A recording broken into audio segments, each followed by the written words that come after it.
Europe's new divide. Russia's invasion of Ukraine has reshaped Europe's security landscape. Across the continent, military budgets are rising, but not everywhere equally. Why are some nations increasing their defense spending, while others remain hesitant? The answer may lie not only in politics or economics, but in geography. Throughout history, the flatlands of northern Europe have served as invasion highways. Napoleon marched through these plains, so did Hitler. Why? Because the North European plain offers no natural defenses, no mountains, no major rivers.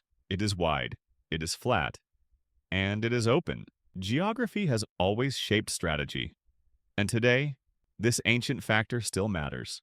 Today, as Russia threatens its neighbors, the geography of Europe once again draws the battle lines. On the front line, Poland.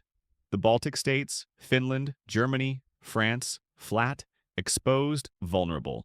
Meanwhile, behind the mountains or across the sea, Spain, Portugal, Ireland, Italy, Switzerland, protected by the Pyrenees, by the Alps, or by the waters of the Atlantic. Geography may not be destiny, but it still matters. But military spending is not only about geography, it is also about money. Some of the least exposed nations are also among the least wealthy.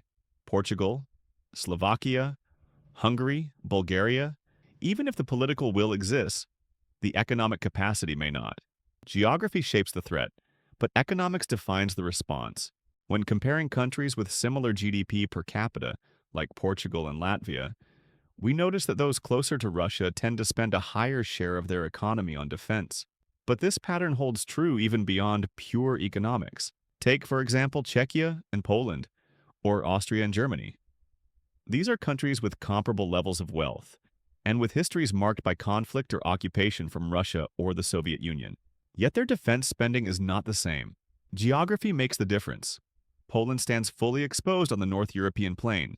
Its only significant natural obstacle is the Vistula River, which crosses right through its capital, Warsaw. Czechia, on the other hand, enjoys the protection of the Sudeten Mountains. This geographic contrast helps explain why Poland is forced to spend a higher percentage of its GDP on defense than Czechia, and why its future military commitments will likely grow even further. A similar comparison can be made between Germany and Austria. Germany, especially its eastern regions, sits on the open plain and lived under Soviet influence during the Cold War.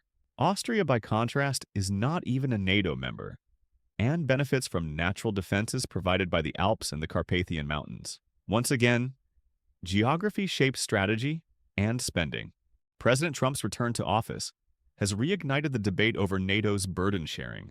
With Washington's commitment now less predictable, especially for countries not meeting defense spending targets, several European states are reassessing their military budgets and their defense strategies. Trump's recent statements about Crimea and about Ukraine's NATO ambitions have only added to the uncertainty. In this context, geography becomes even more important. The key question is not only who faces the greatest risk, but who is willing and able to pay the cost of defense.